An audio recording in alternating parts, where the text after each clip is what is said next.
हाय दोस्तों, अकाउंटिंग का एक मेमोरी बेस्ड टॉपिक देखेंगे व्हाट इज़ फैक्टरिंग, और इसके बाद नेक्स्ट क्वेश्चन देखेंगे व्हाट इज़ फोरफिटिंग। ये आपके एग्जाम में बहुत बार पूछा जाता है। सो फैक्टरिंग और फोरफिटिंग एक्जैक्टली क्या होता है दोस्तों? फैक्टरिंग और फोरफिटिंग का मतलब होता है कि बैंकों के पास जो बिल रिसीवल्स होते हैं, बिल रिसीवल का मतलब कस्टमर्स के पास, कोई भी आपका कंपनी है, कोई कस्टमर जिसकी कंपनी है उसके पास कोई बिल रिसीवल है। अब उसका बिल रिसीवल का मतलब है कि उस बिल में लिखा होगा कि इतना अमाउंट कुछ मेंशन होगा, मान लीजिए 1 लाख लिखा है और टाइम लिखा है कि 30 डेज़ के बाद ये पैसा मिलेगा। तो बिल रिसीवल का मतलब है कि कोई कस्टमर है जिसकी कोई कंपनी है और उसने अपनी कंपनी से सामान बनाया है और बेचा है, जिसको भी बेचा है उसने क्या किया कि पैसा इमीडिएटली नहीं दिया, एक बिल बना के दिया कि मैं आपको पैसा 30 डेज में दूंगा जब ये सामान बिक जाएगा, तो उसको बोला जाता है बिल रिसीवल।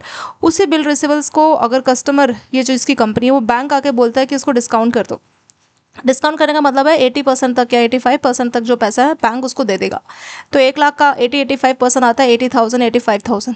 तो 85,000 बैंक उस कस्टमर को पे करेगा। इसी प्रोसेस को बोला जाता है फैक्टरिंग। ठीक है, यहाँ पे कस्टमर अपना जो बिल रिसीवल है उस बिल को जाके बैंक से डिस्काउंट करवाता है और फिर बाद में जो है उसको इमीडिएटली पैसा मिल जाता है। ये कस्टमर का फायदा होता है और बैंक इसके लिए अपना कुछ कमीशन चार्ज करता है। सो वही होता है फैक्टरिंग। और जनरली जो डोमेस्टिक होते हैं, डोमेस्टिक मतलब कस्टमर इंडिया का ही है और इंडिया में ही उसका सप्लायर है जिसको उसने सामान बेचा है, तो वहाँ पे ये फैक्टरिंग टर्म यूज़ होती है। तो इससे क्या होता है कि कस्टमर के जो रिसीवल है उसकी फाइनेंस कर दी जाती है बैंक के द्वारा। फैक्टरिंग की जो सर्विसेज है बैंक अपनी किसी सब्सिडी के तहत जो है ये फैक्टरिंग वाली सर्विसेज करा सकता है। ये होता है दोस्तों आपका फैक्टरिंग। सेम ऐसे होता है आपका फोरफिटिंग। फोरफिटिंग क्या होता है? फैक्टरिंग जनरली शॉर्ट टर्म के जो बिल्स होते हैं वहाँ पे यूज़ होता है और ये डोमेस्टिक ज़्यादा यूज़ होता है।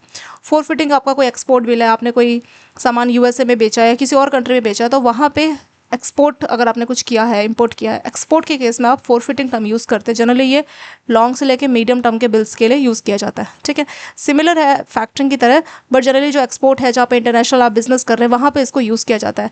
यहाँ पे जो भी आपने सामान बेचा है उसके बदले आपको बिल मिल गया, ये प्रोमिसरी नोट मिल गया, उस बिल को आके बैंक से आप डिस्काउंट कराते हैं और वही होता है दोस्तों फोरफिटिंग। सबसे बड़ा डिफरेंस फैक्टरिंग और फोरफिटिंग में होता है कि जो फोरफिटिंग होती है वो विदाउट रिकोर्स होती है। विदाउट रिकोर्स का मतलब क्या होता है? विदाउट रिकोर्स का मतलब होता है कि मान लीजिए जिसका बिल है, जिसको पेमेंट करनी है, मान लीजिए 1 साल बाद पेमेंट करनी है, वो पर्सन अगर मना कर देता है, यूएसए का पर्सन मना कर देता है, तो इसमें जो बैंक है, बैंक खुद से अपनी रिकवरी करेगा, कस्टमर को डिस्टर्ब नहीं करेगा। ठीक है, तो इसमें कस्टमर का सबसे बड़ा फायदा यही होता है कि उसने मान लीजिए यूएसए से सामान खरीदा है और पेमेंट यूएसए से आनी है, तो बैंक उस यूएसए वाले से डायरेक्ट पैसा मांगेगा। कुछ कार्यवाही करनी, अगर पैसा नहीं मिल रहा तो बैंक डायरेक्टली करेगा, कस्टमर को इन्वॉल्व नहीं करेगा। इसीलिए जो फायदा है फोरफिटिंग में ज़्यादा होता है कस्टमर का, और ये हमेशा विदाउट रिकोर्स होती है। अगर हम बात करें फैक्टरिंग की, तो ये विद और विदाउट रिकोर्स दोनों तरह से हो सकती है, लेकिन फोरफिटिंग हमेशा विदाउट रिकोर्स होती है। तो इसमें जो है कस्टमर का बहुत फायदा होता है कि अगर उसको पेमेंट नहीं भी मिलेगी तो बैंक अपने स्टेप्स लेता है, कस्टमर को इसमें किसी भी टाइप की डिस्टर्बेंस नहीं होती।